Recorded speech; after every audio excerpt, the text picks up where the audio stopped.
Hello, everyone. My name is Cristina Del Amo. I am a program manager in the location platform team. And with me is Mike O'Malley. Mike is a program manager in the Maps platform team. We are welcoming all of you to this talk in which we are going to be telling you about how to use maps, location, and geofencing APIs to be able to differentiate your application, to create attachment from users to your applications, and also how you can get some tricks to keep them coming to use them. So, topics that we will cover. First of all, we will tell you a little bit more about why would you be using these APIs in your application and the benefit that they will bring. Then Mike will be giving you some details about the mapping APIs, especially the new ones that have been introduced in Windows Phone 8.1. Then I will be talking about the geolocation APIs and the geofencing APIs and tell you a little bit more about what's happening under the covers when you call these APIs. And then throughout the presentations, we are going to have demos as well. And you can see a little bit of the code that is being used to build the demo. So first of all, why using maps and location in your apps? So when Mike goes into detail, you will see that with the new Maps APIs, you are able to customize more the experience on those maps that you can present in your apps. You can put some icons that are more specific to your application. You will be able to do some layering that will make them different from what the users will be seeing in other apps. And that differentiation is going to be more attractive to the users. Another thing that he will talk about is how can you bring routing and directions within your apps, and that will actually be helpful for the user to perform the task completion, whatever they're trying to do. So how that flow goes, if you embed it correctly in your application, it can make also the experience much more attractive to users. What are the things we can do? So location is part of the context of where the user is at. So if you can tune your experiences in your app to where the location is of the user, what's around the user, you can create that kind of experience which it feels more like mine, right? It's more like what the users care about. And by being more contextual, you can also create more attachment to the app because it's almost like made for that specific user and it's more in the moment of what's happening there. And then doing all these things, and also by using geofencing, which in some cases can enable you to pop a toast that attracts the user to the application, to your own application. It makes the user come back again and again, and of course that means that you will be able to, hopefully be able to monetize that application that you have created more. So we are going to show you now a video on how can this happen in almost any application. In this case, we're going to show you an application which is about food, like food recipes and about, it's an application for food lovers.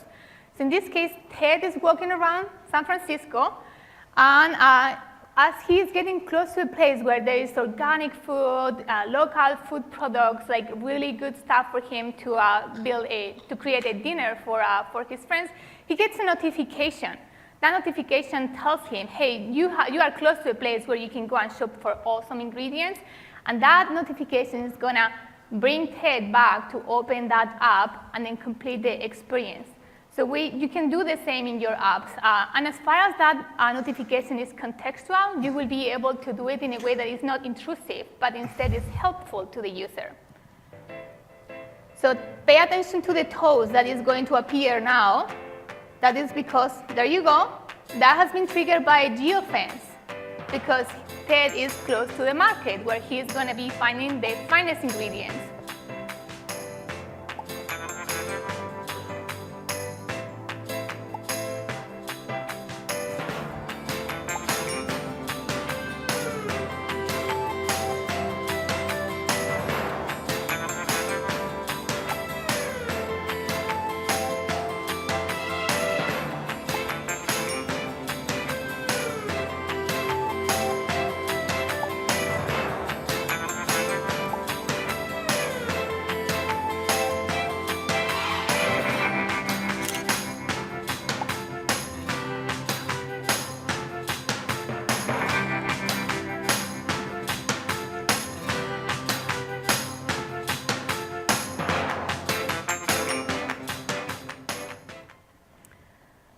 So now we're going to go to the details. Mike is going to start talking to you about how to create beautiful applications with maps. Thanks, Christina. Hi, I'm Mike. Today I'll talk to you about how to implement your mapping scenarios with our new APIs. I'm going to be talking about two different ways you can do that at first. First is, what have we enabled you to do in universal apps? So phones, apps you can run on phones, tablets, and PCs.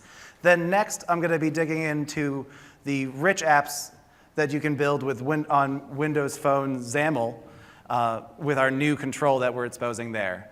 And then, so that's just going to be phone specific. And then later in the talk, when Christina comes back, she'll again be talking about universally what you can do in your apps with geofencing. So what we're enabling you to do universally now is to use the Bing Maps URI scheme. This existed for a couple years on Windows, and now we're finally bringing it to phone. So now you have one way on all platforms to launch into the built-in Maps experience. And so on phone, it is only a subset today of the protocol, but it is a very large subset. The only notable omission is that our collection only supports one item, which seems a little silly, but you'll see it's actually very valuable. So we allow you to specify how to view the page, view on the map, such as a center point and zoom level. Also support bounding box. You can turn on features of the map, such as traffic. You can also launch the map into our map app with a where or query. Where is something like an address or a city, and query is something like a place you want to go. And we can also launch getting A to B routes, and I'll show a bunch of those in the demo. All of the options will be documented on MSDN for both what you can do on Windows and on phone. Next is our URI scheme that we've had on phone since Windows Phone 8. It's MS Drive 2. I don't know of anyone who's implemented this on Windows yet, but there's no reason someone couldn't. On Windows Phone, turn-by-turn guidance applications currently implement this. It allows the user to launch your user directly into turn-by-turn directions. So all you need to specify is a latitude, a longitude, and a name. I think the name is a particularly nice touch in this URI scheme because it allows you to specify a friendly name for the lat long you're sending them. So in this case, in the image you can see it's Golden Garden Park. Parallel to this, we also have an MS Walk-To protocol, which is for walk guidance. I only know one company that's implemented that so far, and that's Here with Here Maps, but that also exists. And since multiple apps can register for these protocols, if the user happens to have multiple ones on the phone, there'll be a disambiguation dialog that they'll be prompted with for which one they want to launch. So now I'll show you a demo of how to use these in your app.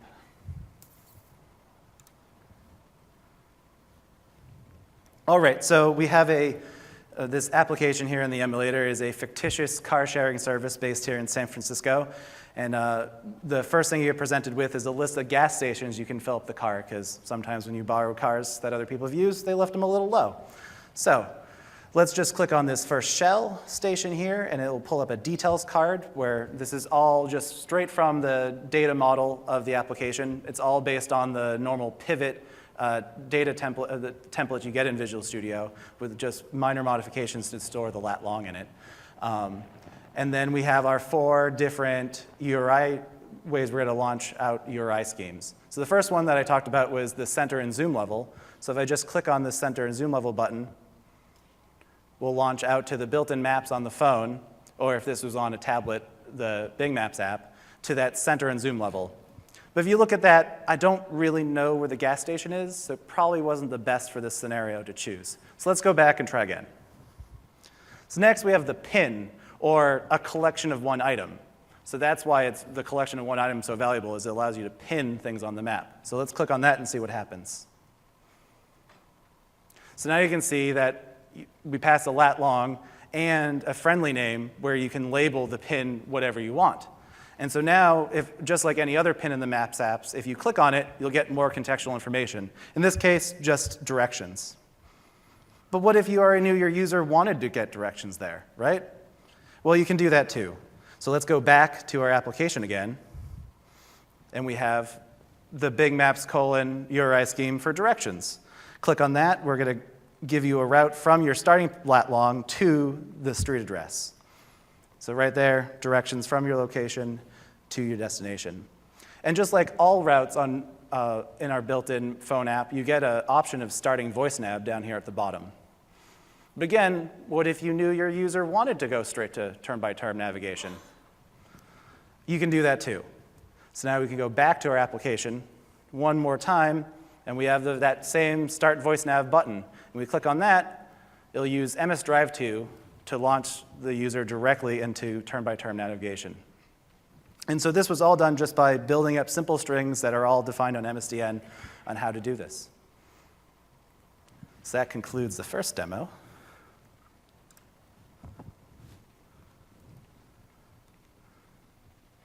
So next, we're going to transition into the part where I'm talking about things that are just specific to Windows Phone. So this is our new map control and map service APIs on a Windows Phone 8.1. First one we're going to talk about is our map route finder. So this is in our new Windows Services Maps namespace. And we've improved it if you've used the Silverlight one in .NET before. Now they're all awaitable, so you don't have to wait for the callback for it to finish. You can just write your code straight in line for what you need to do when the route comes back. We've also made it simple to get A to B routing.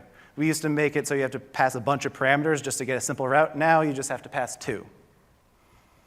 But if you do want to do things more fancy, we also added new features there. Now we support getting a route with traffic. So now this route will be aware of the current traffic conditions and route you around the traffic that may be there. And like before, we still do walking directions. We just do the A to B to make a simple one, which I'll show in a demo shortly, and then the complex version where you can take a collection to get A, B, C, and so forth routing. All right, so I've only showed a few slides so far, and I've already told you 3 ways to get your user directions. And so before going further, I do want to clarify how I think about it and what I think the best practices are around this. So in your application, if you know the user wants to get turn-by-turn directions directly from your app, you should totally use the MS Drive 2 protocol and bring them straight to a guidance application. But if your user just wants to browse around the map or maybe look at what other favorites are nearby that location, then probably the Maps app URI scheme is a better choice, because that will allow you to put that pin on or give directions to that location in that app, and they can then browse around and see what else is in the area. And then lastly, if none of those really fit your scenario and you have something more complex that you need to build in your app, which I'll show you an example of shortly, then you should really use the Map Route Finder and get those routes in your application. Now, one new thing, since Christina's going to be talking about geofences, is maybe you could actually use a geofence to do something similar. Essentially, you can set a geofence for that destination you're going to head to, and when you get there, and then use the Map URI scheme or MS Drive 2 to launch the user to get directions to that point, and once you get there, the app will get called back up due to that geolocation reminder. So it's something to think about if that fits well in your application. Next is Map Location Finder. This is our new name for something we've done in the past. This is reverse geocoding and geocoding. So it's functions that allow you to take a lat-long geopoint and convert it to a postal address. And again, these are nice awaitable asynchronous methods to do that. And then conversely, we allow you to take a postal address and get its lat long. We also would like you to pass us a hint when you do that, because a lot of times you're not going to fully qualify that postal address, and that might be a little tough for us to figure out where it is. And so in that case, it's really nice if you give us either the user's current location or the center of the current map view to use in the geocoding request. And another important thing, geocoding is not a replacement for local search. This is meant for like addresses like One Microsoft Way. It's not meant for proper place names. Sometimes you get lucky on places of national importance like the Space Needle, but it's not the common thing that this can handle. This is supposed to be postal addresses, not local search. All right, our next demo. So we're back in our car sharing app, and well, you want to get a car to go somewhere. So let's go to cars, And now we'll display a map of all the cars in the area. And we're not zooming in yet. We'll get to that in the next demo. But let's just click on this first carpoi. So clicking on that, wow, really quickly, you get a map view with a route between A and B points and a list of all the directions between those 2 points.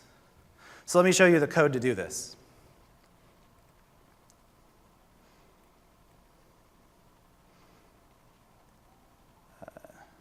Go to directions page, xaml.cs, that's the directions page, and then we'll go to getting directions here. And so when the map control loads, what we do is we set our map service token. You need to set your service token now, or you will get rejected and your routes will fail with an error saying invalid credentials. Then we're just going to go grab the map from the sender.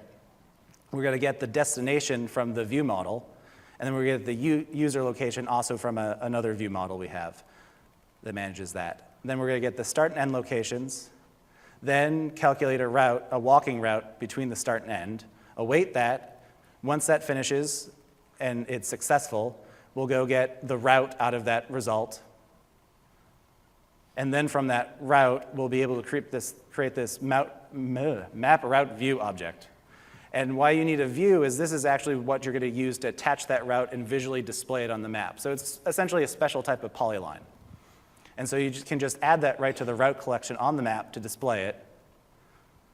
Then in the route, you get multiple legs. Each leg is a destination between 2 points. So in an A-B route, you'll always only have one leg. But if you use the collection version and specify multiple points, you'll have multiple legs.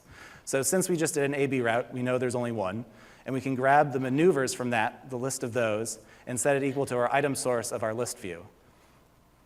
And that will give us all the nice instruction text in that list view. And then one nice last thing is the route comes with its own bounding box, which you can set the view to, so it will zoom right into that route every time, perfectly aligned for the best view. All right.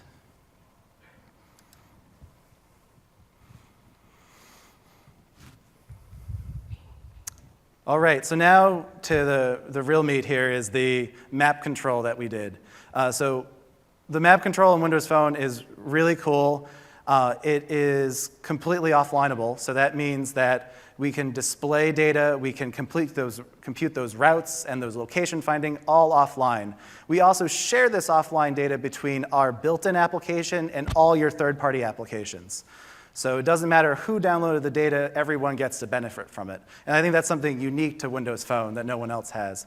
We also offer the user the ability to select regions such as California to download to their phone before the user goes on a trip so that they don't need to have a data connection once they get there. So this is a free feature that everyone who uses our map control gets. So today I'm specifically going to talk about different ways to display content and augment this base map you get. And we added a bunch of new ways to do that. So they pretty much fit in 2 different categories. One is pins, how to put places on the map, and the other is shapes and tiles. And under shapes and tiles, there's a few things that we've made simpler or improved that I wanted to call out. One is traffic. We now have just a simple property called traffic flow visible, which you can set to true, and we'll put those nice traffic lines on the map control for you. You don't need to do anything else. The other one is extruded buildings. In the past, we've given you these nice 3D landmarks you can display in your buildings. In addition to those, now in most metropolitan areas, we have 3D buildings to display on the map for you as well. And you can see those on the image on the right. So the first way to do pins is XAML children. If you've used the Bing map control on Windows, or on Windows Phone 7, you're probably very familiar with this. This is our way of allowing you to data bind map XAML elements just like they were any other list view. And so you don't have to add them manually in code behind, you can do it all in XAML, and I'll give a neat demo of that. What's special about this is that we need to have some extra context so we can place them appropriately on the map because they're not just a list, right? And so to do this, we have attached properties of location and normalized anchor position. The location is that geopoint, the lat long that we're going to affix it to on the map. And the other one, the normalized anchor point, is where on that XAML surface that lat long should be. So if you look at the items on the right, you can see that where they want to point to is the bottom center, right? And so the normalized anchor position for bottom center would be 0.5 in the x direction and 1 down in the y direction. So if you set a normalized anchor position of 0.51, you could pin those XAML overlays right on the geolocation you want on the map. New in Windows Phone 8.1, we have a new type of map elements. And the thing with map elements is instead of being drawn by XAML, they're all drawn by the map itself, the map renderer, so not the XAML renderer. And that means we can do a whole lot more because we can optimize what we show when we render the map. So with map icons, you're allowed to specify an image and optionally a piece of text. And if you look in that picture in the center, you can see all the parkings and fork and knives with the restaurant names, and those are all put on by using map icons. And by doing this, we can put large amounts of data on the map, and we'll best effort render them. And what I mean by that is if you have multiple icons that occlude, whether they're too close when you're zoomed in, or they'll definitely be too close if you zoom way out, we'll only show one of them. And also, if there's other important labels on the map or map features that we think is more important than your map icons, we'll choose those features over your map icon. So if you need something that will always render onto the map, keep using XAML. But if you have larger data sets that you just want to opportunistically have on the map and be really embedded with the map, map icons are a great option. And then, just like we had in Silverlight before, we have our map polygons and polylines. In this picture in the center, you can see that purple polygon. That is one of our map polygons with an alpha set, so you can see through to the extruded building in the back. And on the right, that red line is a polyline of a walking trail around the Microsoft campus and a nice little campus map app that they give us. So next, this is an exciting slide because it's tile sources. And you guys have given us tons of feedback over the past year or so about what you want in tile sources. We've always given you the ability to use a URI to specify a tile source that will go fetch those tiles for you. But you've been asking on user voice for other things, such as being able to get it out of isolated storage, or just give me a bitmap I can render to and let me pass it to you. So we've done both of those. So local map tile data source now allows you to specify an isolated storage path for us to pull the files from. And the custom map tile data source allows you to get a deferral request for a bitmap, and then you pass us that bitmap and we'll display it in the right tile location.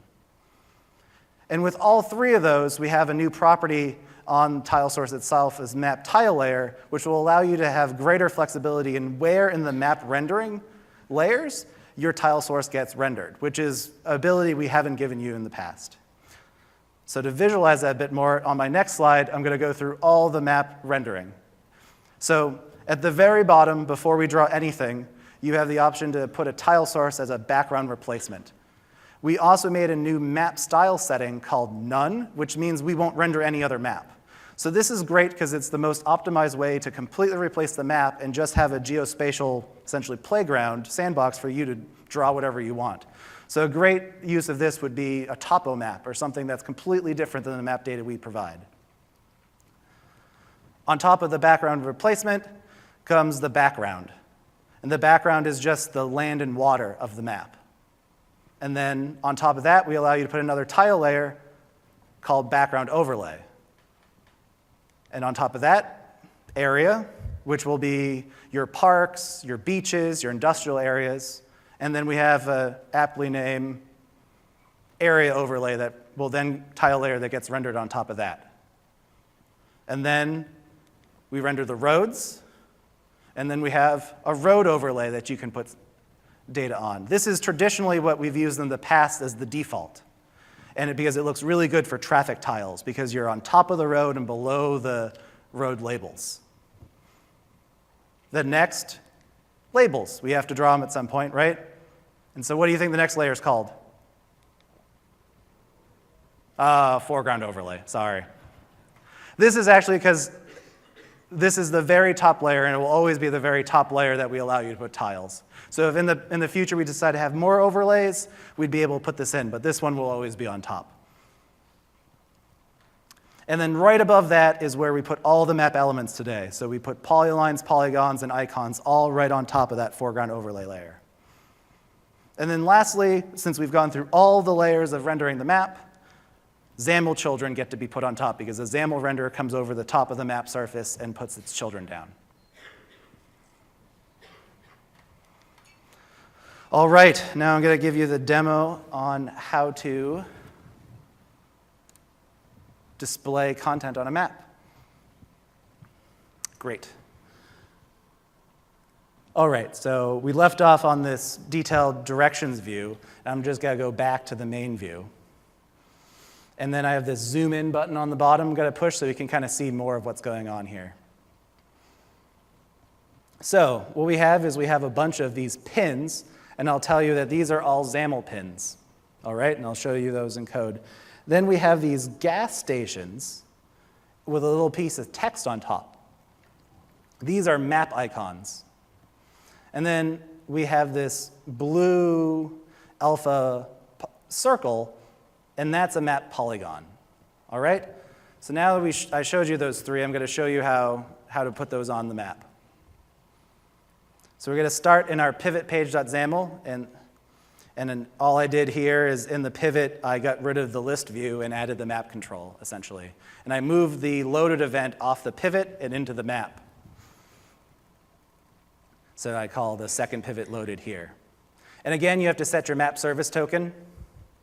And then inside here is your XAML children area. The content of the map control is the children. You could be explicit and call it children, but you don't need to. It's XAML. And so the first thing is we have this map item control of a user location marker. And I don't know if anyone's downloaded the Silverlight toolkit, but we ship the user location marker in a push pin as templated controls for Silverlight. And all this is I took those out and moved them over to Jupyter. I had to change a remarkably small amount of stuff to make them all work. So that's why it's in the mic namespace and not the maps namespace. Whoa, I jumped up. Got to go back down. All right. So on this user location marker, I have a property called location, which is then data bound to the map control attached property of location. And so I can specify the user location there, and that's what will show that user location marker. The next is the really interesting one, because it's the map items control that has an item sorts binding to the data model of all the pin locations and the pin information. So inside there, just like any other items control, you can have a data template. And in this data template, I have my push pin, which I bound to my location. I registered for the tap, so when I clicked on it, I'd launch that directions page we were in before. And inside the push pin, in the top little part, you saw that image of a car, and that was done by loading an image inside my push pin templated control. So that's all it takes to show XAML on the map with a data bound. So next, we're going to talk about how to get those gas station markers on. So we're going to go to the code behind in pivot page, the C# code, and we're going to look at that second pivot loaded function. And so in here, we go and grab the data model that we needed, the view, and then we're going to go and look in that view model and find each of the gas stations, right? And for each of the gas stations, we're going to make a new map icon. And in this map icon, we're going to set the image to normal path and isolated storage, right? We just need to pass a stream reference of it. Then we set the normalized anchor point. The normalized anchor point works just like I was talking about in XAML on these map icons. So 0.5 means we're going to stick that geocoordinate right in the center of it. Then we're going to set the location to the location in the data model. And then we're going to set the title to the title in the data model, and then add it to the map elements collection. And do that for each of those, and you're done. You've added all those gas station icons to the map. So we're going to do a bit more. We're going to put those polygons around. So the next thing we do is we create that geocircle for the polygon. And what those polygons are going to be in the later demo is they're going to be essentially our debug visualization of our geofences. So you know when we enter and exit them. And we're actually going to color them differently when you enter and exit. I jumped again. So we're going to make those geocircles. we're going to add the fence. This add fence is a method that Christina will go through because it's actually adding geofences. And then I'm going to cover this update gas station fence, where I pass its unique ID, the fence, and the color I want it to be. So I'm going to go down and look in this map polygon section. Now, I have this little bit of code at top, and this covers a key point. To make these map elements really fast, once you add them, you can't change them. So if you want to change them after you add them, you need to remove them and add something else, right? And so what I have is I have a dictionary of all of them, so I can go and find them by their unique ID and remove them when I need to update their color. So assuming it's the first time through, we're just going to be creating a new polygon. We set the path to the path, a bunch of geopoints around the edge of the polygon, which is a circle. And so I have a little helper extension method that I made that takes a geocircle of a radius and a center and generates a whole bunch of points for the path to make a nice looking circle. I set its alpha channel so we can see through it. Set that to the fill color. Don't set a stroke thickness because we don't need a border around the outside of this polygon. Add it to the dictionary so I can remove it later, and then add it to the map elements, just like you do for a map icon. So now, displayed XAML overlays, displayed map icons, and displayed map polygons. So now we'll go back, and I'll show you the next thing you can do. So I was talking about these really cool new tile source types. How am I doing? And one of the things we can do with these really cool new tile source types is do those custom tiles that I was talking about. So what I have code that does is I get requested each tile, and then if it's inside the bounds of San Francisco, I have a path of the bounds of San Francisco, I will color the pixel clear. And if it's not inside the bounds of San Francisco, I'm going to color it opaque gray. So click this button, and you see it start filling in the big tiles first because they're easier to compute, and then you get that nice pattern right around San Francisco. So this is no tiles getting fetched from a server. This is all calculated local on the device. And you notice one tile didn't load in, and that's my code's not quite fast enough yet. So I still have to work on that a little bit, but most part you see it works, and you get that nice rendered, your own custom layer done in your application without needing any server assistance. And then the next one is this flag, and the flag will turn on and off that nice traffic flow property I was telling you about. So just click there, set that property to true, and you get the traffic overlay for San Francisco. Click it again, and it shuts it off. And in the essence of time, I'm not going to demo the code behind this. If you're interested in seeing it, I'll be at the expert zone right after this. And tomorrow morning, Christina and I will be in the one-on-one sessions from 9 to 11. So go sign up if you want to see more. All right.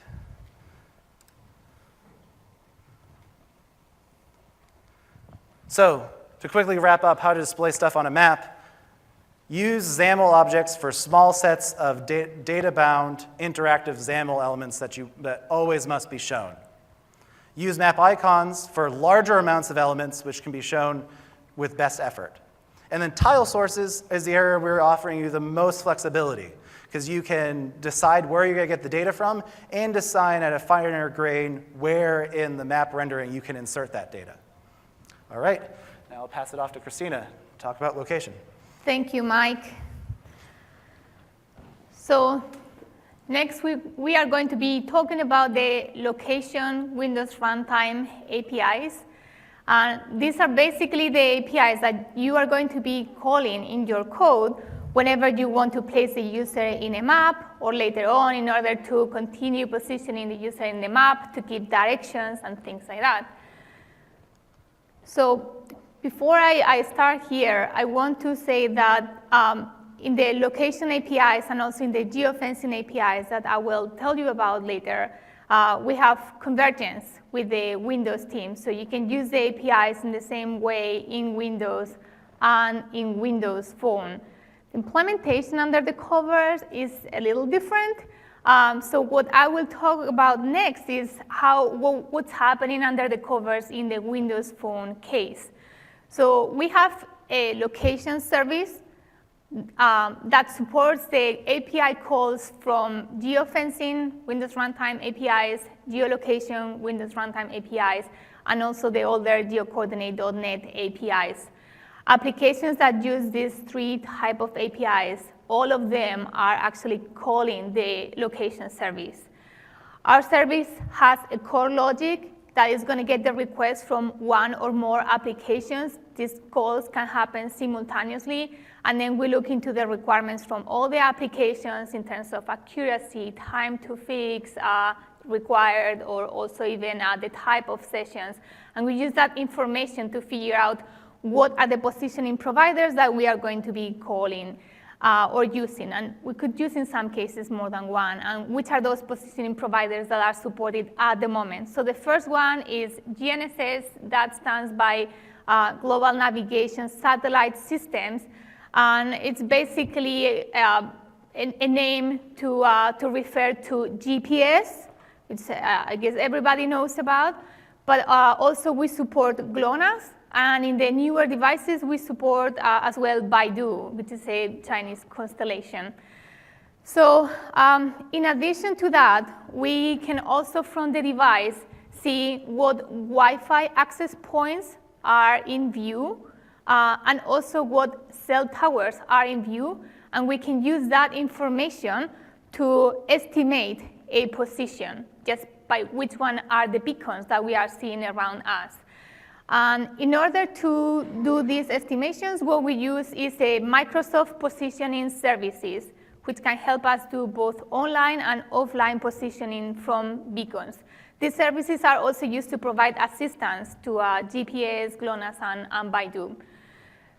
So in this core logic, we will be handling not only basically which one of these providers we call, but also in case that any of them is not available, we can fall back into another solution. For example, if a GPS is not available, then we can fall back and start using Wi-Fi instead to try to still provide a response to the application that is as close as possible to what's needed.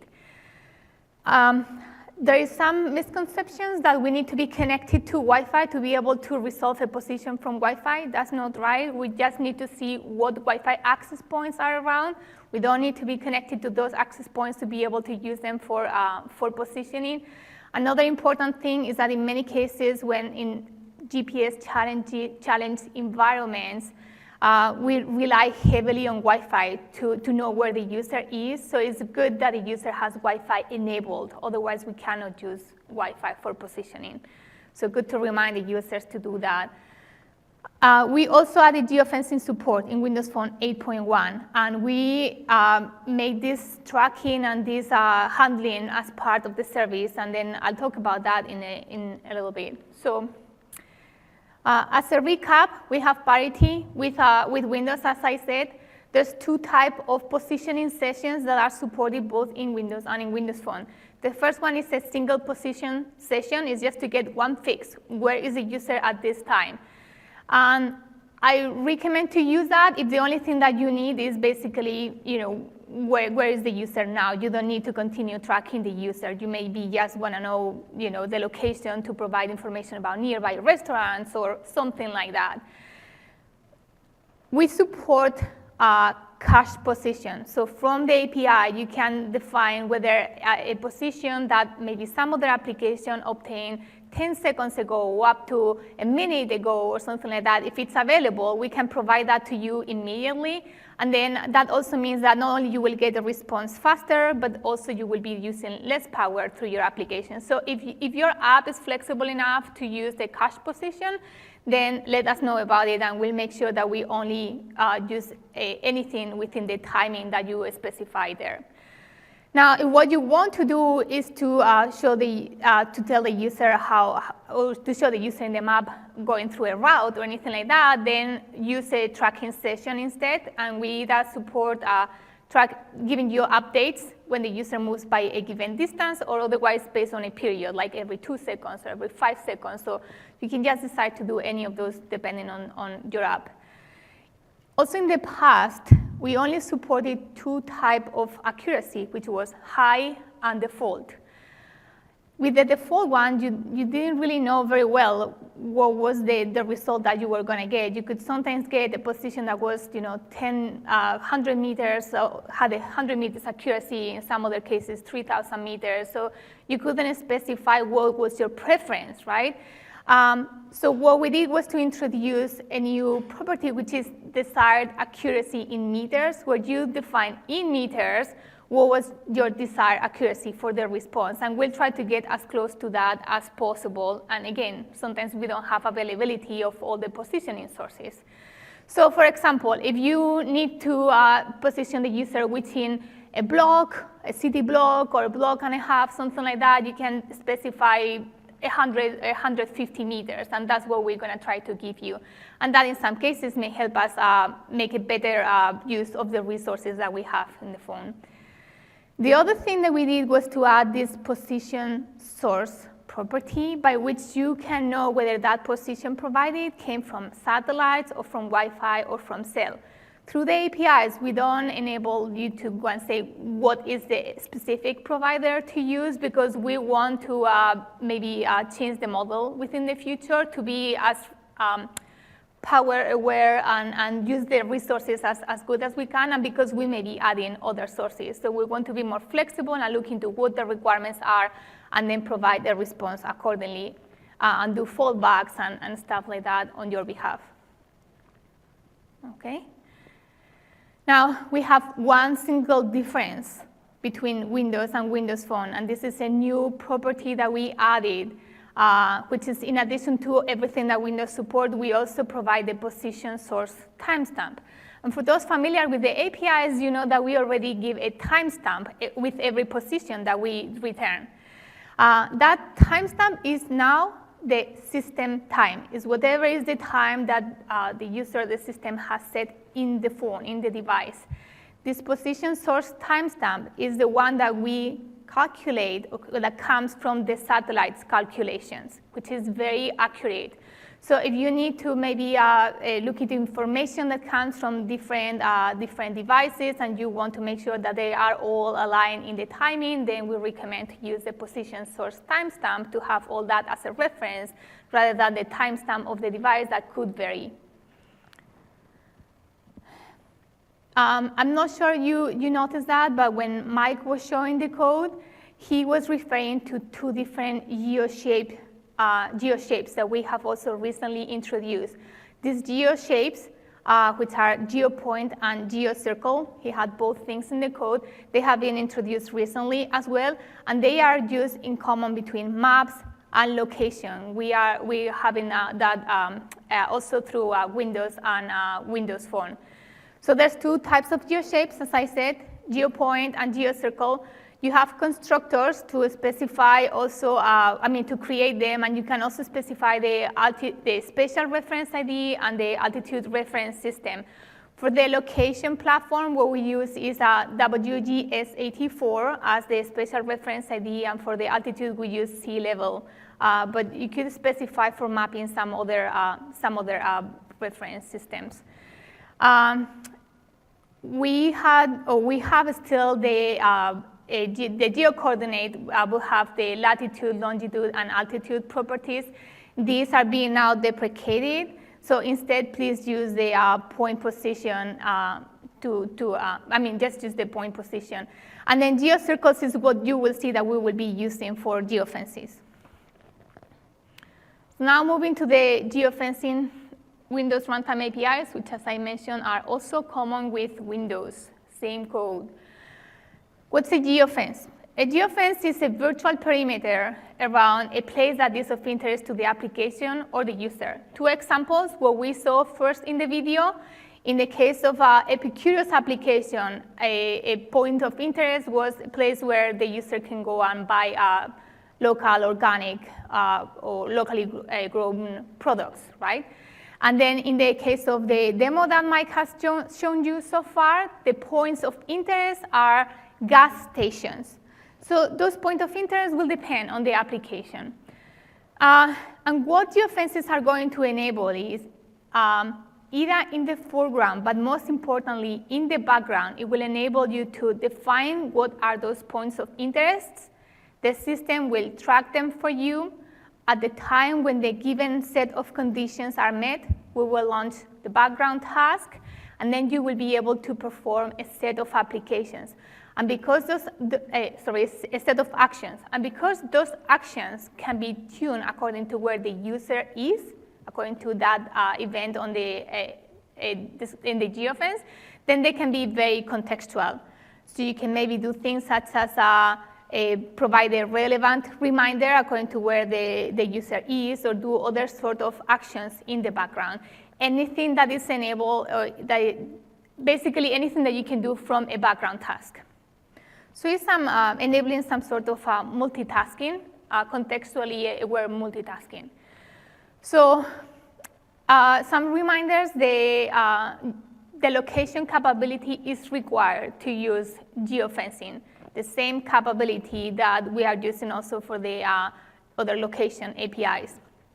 Then another good news is that we support geofencing also on upgraded devices. So every user that has a Windows Phone 8 device and upgrades to Windows Phone 8.1 will be able to take advantage of geofencing. So it's not only for new devices. And then, as I mentioned, we have support both in the foreground and the background mode. There's another interesting thing that also is supported in Silverlight applications. So it's not just in all sort of Windows Store applications. So that's good news too. So what do we do? This is very, very high level.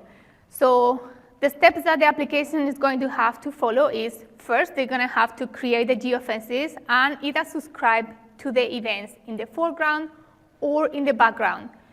When the geofences are created, when they're pushed to the system, we keep a copy of those ones. We hold them. So that means that if the phone reboots, the application doesn't have to be relaunched again for us to be able to track it. So they persist across reboots. And then we have an optimized adaptive software tracking, which is what we are using for the upgraded devices. In the newer hardware, we can also offload the tracking of the geofences to hardware, which is great. Now, just a few seconds about the software tracking that we do. We are very careful with how much battery we are using for tracking purposes. So we pay attention to things such as how far is the geofence, how large are the closer geofences, how fast is the user moving, and also how much power we are using so far. Because the user could go into an area where we are unable to get a position, or maybe a place where there's no good GPS reception in some cases, and we may start burning too much power. So what we do is we cap the amount of power that we use, so that the user is not going to be perceiving like this is draining their battery. This is great because that means that the user is going to feel comfortable about using geofencing and not having the battery drain. But sometimes what we're going to have to do is to back off on how frequently we are polling in case that we are in an area with multiple geofences, a challenging environment to get position, and so on. So that could sometimes cause some delays, but it's all for the benefit of the user, and then not going and saying, I don't want to use this application because it's draining the battery in my phone, okay? Oh, sorry, I forgot something. So at the time, I'm sorry. So once we track the geofences and we know that there is a geofence that where the trigger conditions have been met, what we do is either we provide a notification in the foreground, or otherwise we trigger the background task execution. Okay. So how to define a geofence? What kind of things do you have to define when you want to create one? So there's always an identifier, which has to be unique for that specific application, but it could be repeated across applications, of course. And then you have to define the point and the area that defines the geofence. So it's always a circle at this point, okay? And those are the only two required properties. The rest of the things are optional, and you can just define them if necessary. By default, the two monitored states that we have is entering an area, entering a geofence, and then exiting the geofence. Those are the defaults. You can also subscribe to know when a geofence has been removed. We only provide this in the foreground at this point. And why is this? Well, the reason for that is because another thing that you can do is you can define a geofence that you only want to trigger once and then be deleted from the system. So the system will then provide the trigger, remove it for you. You don't have to call the APIs to delete that type of geofences. And you define that with this single-use property. Then the other thing that you can do is you can define a time when the geofences have to start being tracked, and then for how long. And that's determined by the start time and the duration. And which cases can you use that? So let's say that you have certain offers that you only want to tell the user about starting on Monday next week, and then they're only valid for 3 days. So you can set for those geofences that timing only, and you don't have to basically, we don't have to track them before or after that. And then once the 3 days pass, after next Monday, what we'll do is the system will just do the cleanup for you. So you don't have to then start the application or anything like that to do this. There's another parameter that we have, which is the dwell time, which we also recommend to set, especially for background tasks, whenever you are getting the notification in the background task. And this is basically for how long we have to be within a geofence or outside a geofence before we trigger. So let's say you go into a restaurant and you don't want to trigger immediately. You only want to trigger when the user has been over there for at least 1 or 2 minutes.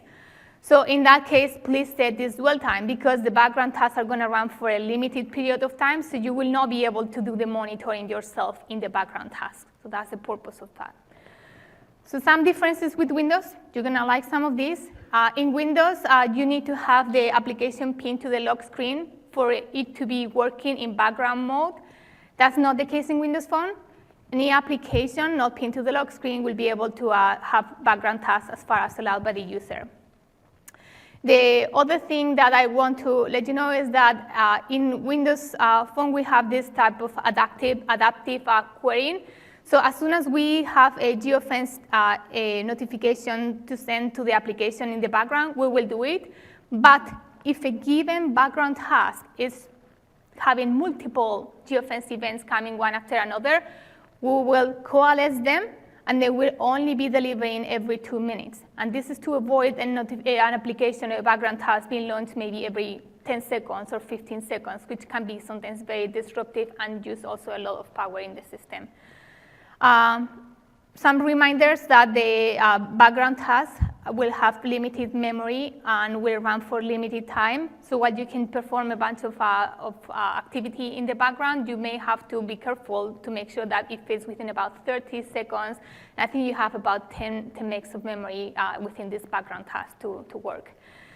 And in that background task, you can do toasts, you can do sounds, and then the notifications can appear in the notification centers. I'm not sure if some of you have seen the announcement and they talk about the notification center.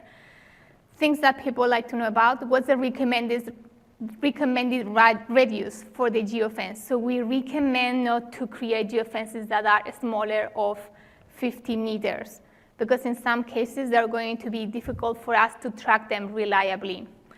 How many do we support per application? So you can define per application for up to about 20,000. Again, we don't recommend to do that, because once you go a lot over 1,000 fences per application, the performance starts degrading a little bit. But it's still a pretty large number, as you can see. Another tip is that there's some asymmetry on the detection of entry and exit. The exit has like a halo defined around the geofence, so you have to go a little bit farther than the geofence for us to trigger, and that's to prevent having these situations of enter-exit type of triggers, which can be also very annoying to the user. Another recommendation is don't use simultaneously foreground mode and background mode, because we have only one queue per application of geofences, one queue for the notifications. So then there's going to be a race of who's going to be reading first, right? So that can create also some problems in the app. So just stick to one of them.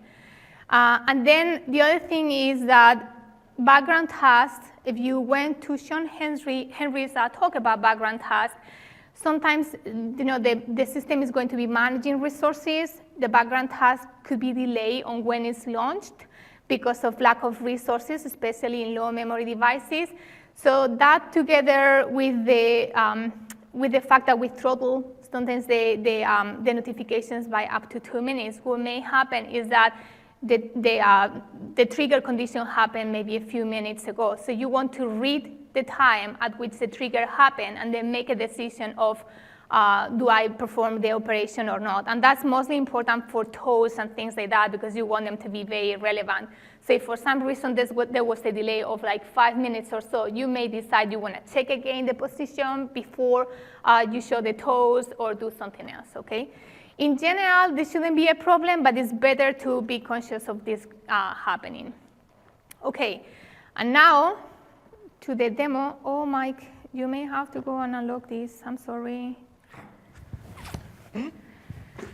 Time out. Switch the machine.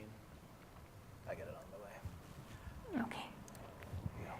Okay, so Mike showed you before how he was defining a set of geofences around gas stations. And then what I'm going to show you is how the geofence triggers happens. And I'm going to show it in the foreground now, and due to lack of time, I may only be able to do I will only do the demo for foreground. But same as what Mike said, after this, I can do a background demo to any of you or also tomorrow morning. So I want to show you some of the changes that we have done also in the location tool. So we added a new mode of operation, which is this route mode. You're probably used to the live and the pin mode. We have this route mode where it's really easy to create the route in which your demo or your I don't know how to say it. Well, the simulation, a route for the simulation. So you see how easy it's actually to go and create a new route, right? We also have different type of operations, so how fast the user is going to be moving. We have a speed limit, which we get from Bing. Then we also have walking speed, biking speed, and fast, which is what we're going to use in the benefit of time here. So this will make the point move around differently, so you have different flavors of simulation. You also have different profiles. Like in this case, this is San Francisco, so I'm going to pick an urban profile. And for each of these profiles, we're going to be calculating or a simulated satellite position, Wi-Fi position, and cell position. What this means is before, I don't know how many of you are familiar with the tool, but you were unable to get a default position. Now you can do that. Now you cannot just have only high accuracy position simulation. So I'm going to start the simulation, and we will see how the geofences are going to get triggered. And just to follow here in the map, I'm going to click here so you can see where the dot is according to the geofences. There you go. Now we're moving closer to one of the first fences that we have here in the path. And we should see a toes too. So that was an enter notification. Now the user entered the second one. And now we're exiting this one. Okay, and I think I'm going to stop because I want to show you the code, and we only have a few minutes. So I'm going to just stop over here the simulation. There you go. Okay, so how does this get done? What do you have to do? So this is the geofencing part of the code here. So first of all, just to mention, this is, if we were doing it in the background, which again I can show you later, what we'll have to do is to register a task to receive the events, right? This is like every other background task registration that you can see over here. So I can show you later the code if you want. Now, for the foreground case, which is what we have seen over here, what we're doing is to initialize the geofences. And there's two things that you can listen for your geofence monitor, right? The one that you find for your app. One is the status change. This will tell you in the foreground what is the system doing, like if the system is tracking or not tracking geofences, is it initializing and so on. So you can listen to that if that's something that you care about. The most important thing, though, is to register for notifications on geofence state change. This is how you receive the notifications of whether you enter or exited a geofence, right? So that's why it's so important that you subscribe to that if you're tracking them in the foreground. And this was made basically because we have also code for the background task. So then now you may remember that Mike was, for every single item in the gas station list that he had, he was adding a geofence for each one of them, and he was calling this function in which he was passing an ID for each one of the gas stations, and also defining the circle that defines really the geofence, right? So what you can do with this information is for each one of the gas stations, we create a fence. Now, there are 4 constructors that you can use to create geofences, to define them. And that you use one constructor or another based on how many properties you want to define or whether you want the defaults and so on. The basic one is just getting the mandatory parameters, right, which is the ID and the circle. Now you have another constructor in which you can say, hey, in this case, only use once the geofence and then delete. So this is what we said over here. And you can see over here that you can also define the different monitoring states. Here we're only going to be monitoring entering and remove, but we're not going to be monitoring, we're not going to be monitoring the exit, for example, and we're using once, right?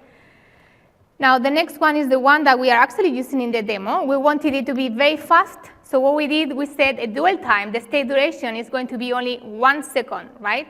And in this case, we can use the geofences multiple times, so you see this false over here.